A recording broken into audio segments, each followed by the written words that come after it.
America in the fabulous 50s. In the 1952 presidential election, the country turned to Dwight Eisenhower, who I've already described to you briefly in some previous lectures. Eisenhower was the enormously popular hero from World War II. It was Eisenhower who had overseen Operation Overlord and the D-Day invasion. Eisenhower was so popular, in fact, that in 1948, the Democratic Party had approached him about running on their ticket. He had elected not to run at that point in time, but in 1952, he's running as a Republican. So that tells you something about the depth of his popularity, that both parties were interested in having him as their candidate. And so Eisenhower was certainly the front runner heading into the election in 1952. As a Republican, Eisenhower was aided a great deal by the slide of Harry Truman. I've described in a previous lecture the fall of China in 1949, which really was kind of the final stake in Truman's presidency. Even though he still had 3 years to serve out as president, his popularity never rebounded after the fall of China. And by the end of his term, Truman was roundly unpopular, so any Democratic candidate was going to have a hard time. Eisenhower chose as his running mate Richard Nixon, who I've mentioned also to you before as best known as kind of the ringleader of HUAC, the House Committee on Un-American Activities that had investigated Hollywood and a number of other groups. And so Nixon was well known as a staunch anti-communist, in some ways a vicious anti-communist in the way that he would question people. Eisenhower's opponent was Adlai Stevenson, the governor of Illinois, a Democrat, and this was a case, I would say, of sort of mild red baiting, but it was certainly a case in which Stevenson, being the candidate farther to the left, really hurt his chances in this election. While he was certainly not a communist or socialist himself, he was closer to it than Eisenhower was.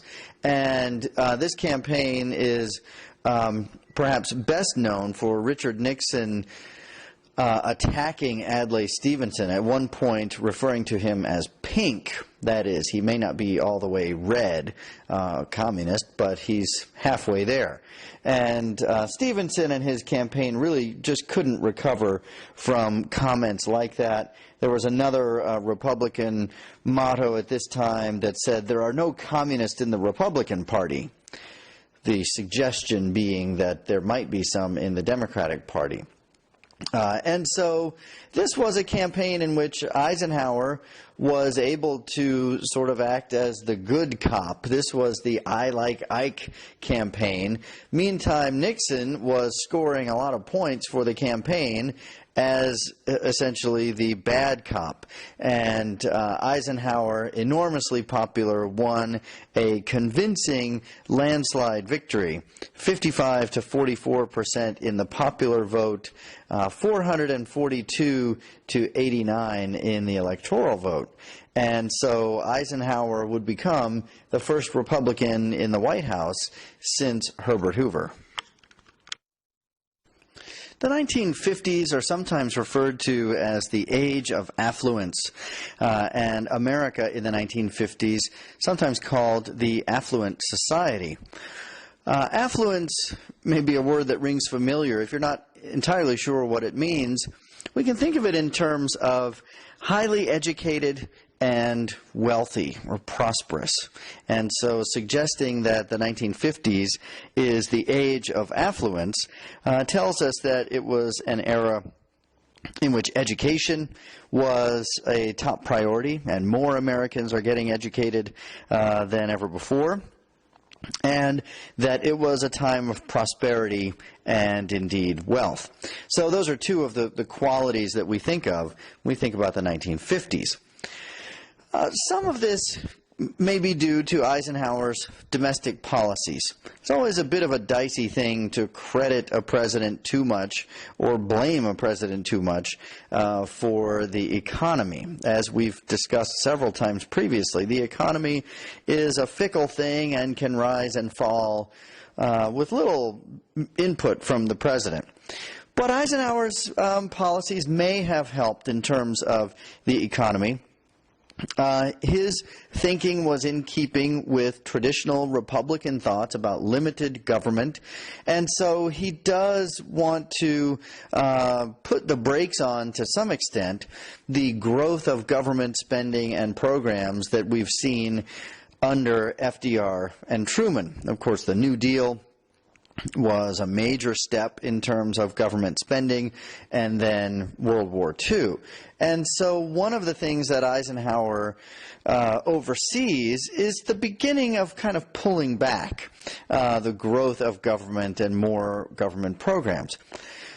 But as I believe I suggested to you in an earlier lecture, historians largely credit Eisenhower because he goes about this more with a scalpel than with a sledgehammer or something like that. He doesn't come in just with blind political views that we must trash everything that the New Deal tried to do. He tries to be very selective, to pick and choose, keeping the parts of the New Deal that were necessary or were working, such things as Social Security, many of the other changes that we've talked about. On the other hand, some of the employment programs and other things are going to be trimmed away. But his careful kind of overseeing of this process, traditionally historians give him credit because, too extreme of a slashing of government programs might have damaged the economy. And Eisenhower is similarly credited with his handling of the loyalty programs that had been installed under Truman. I've mentioned to you in the previous lecture that Truman might have helped with the Red Scare. He might have eased the tensions of the era of the Red Scare, but in fact, he escalated them by his own insistence on these loyalty programs. Well, Eisenhower actually supported the loyalty programs, and he kept them as president. But he did so in a low-key, kind of quiet manner. He didn't make it a major plank of his presidency.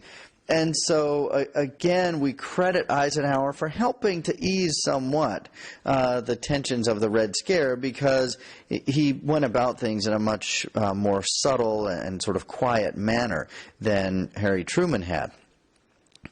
Now, the other element of the affluent society is education.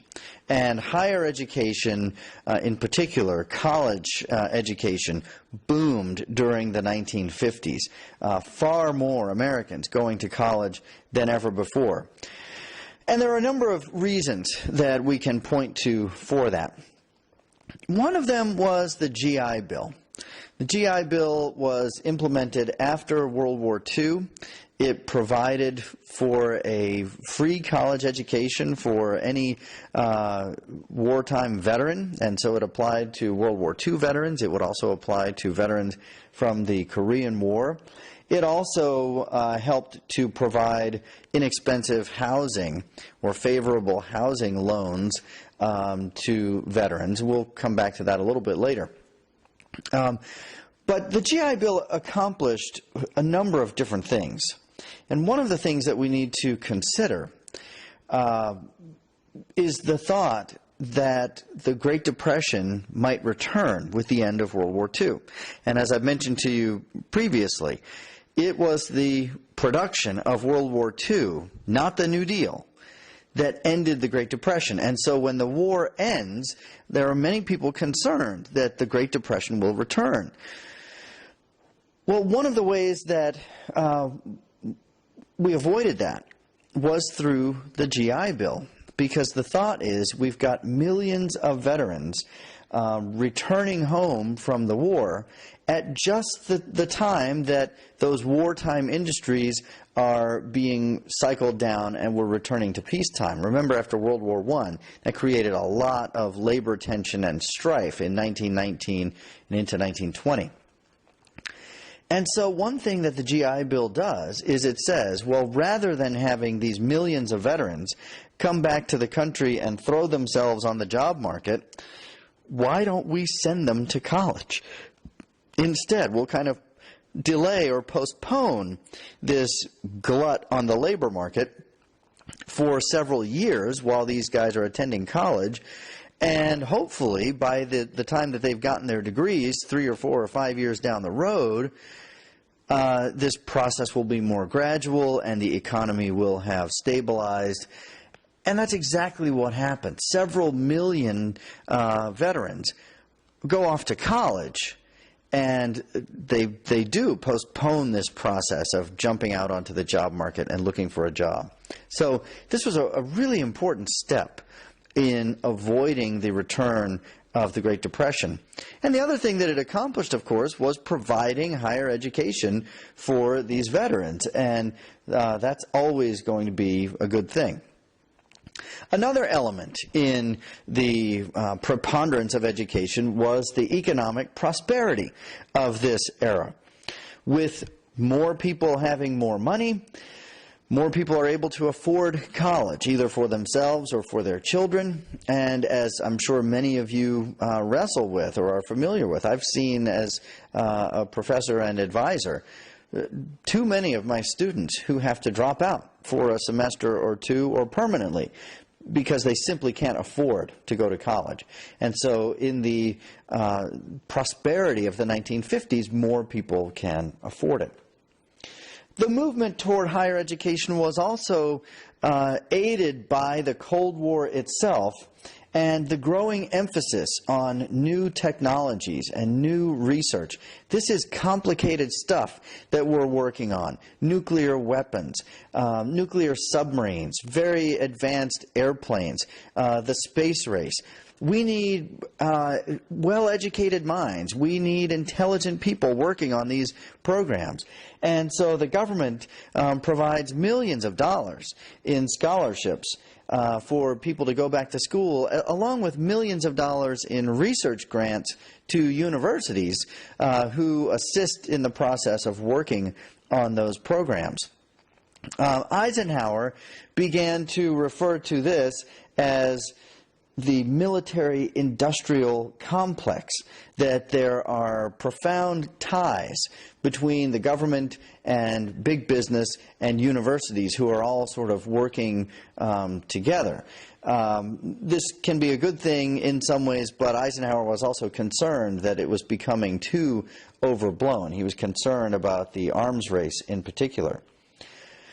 And so we also see during this period the growth of huge international businesses and organizations, many of which are sending their employees back to college, or they're hiring employees with college degrees. So this continues to spark the move toward education.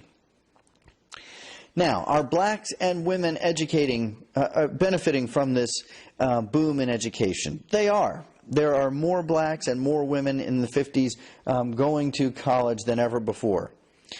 But as we've seen with other things in the past, they are not benefiting as much as white men. We're not quite there yet. We're going to be talking about the civil rights movement a little bit later in this chapter and parts of the next couple of chapters. So we're getting closer to a time when blacks and women are on equal footing, but we're not quite there. But they are going to college in greater numbers than ever before. Farmers as well. We do see kind of the last wave in the move out of the countryside and into the cities. There are some who are going to universities, but what we're also seeing is a move in the direction of industrial farms. Much greater advances in technology on the farm. So we're seeing the development of huge, vastly complicated machines that can do the work of dozens of men in the fields. And so we're moving away from the old traditional sort of mom and pop farm, or a farm where people are doing most of the work in the fields, to industrial farms. And finally, I think it needs to be mentioned that even in the best of times, the prosperous 1950s, about 20% of the country lives at or below the poverty line. So 1 in 5 Americans are impoverished, even during this affluent age of the 1950s. So whenever we study history like this, it's a little bit dangerous to view things from the top down, to look at things like the 50s as the age of affluence, because the fact was that for 1 out of 5 Americans, they never enjoyed the prosperity of the 1950s. Just as I said in the 20s, a great portion of the country never enjoyed what we know today as the roaring 20s. Well, for a fifth of the country, there wasn't anything so fabulous about the 1950s either.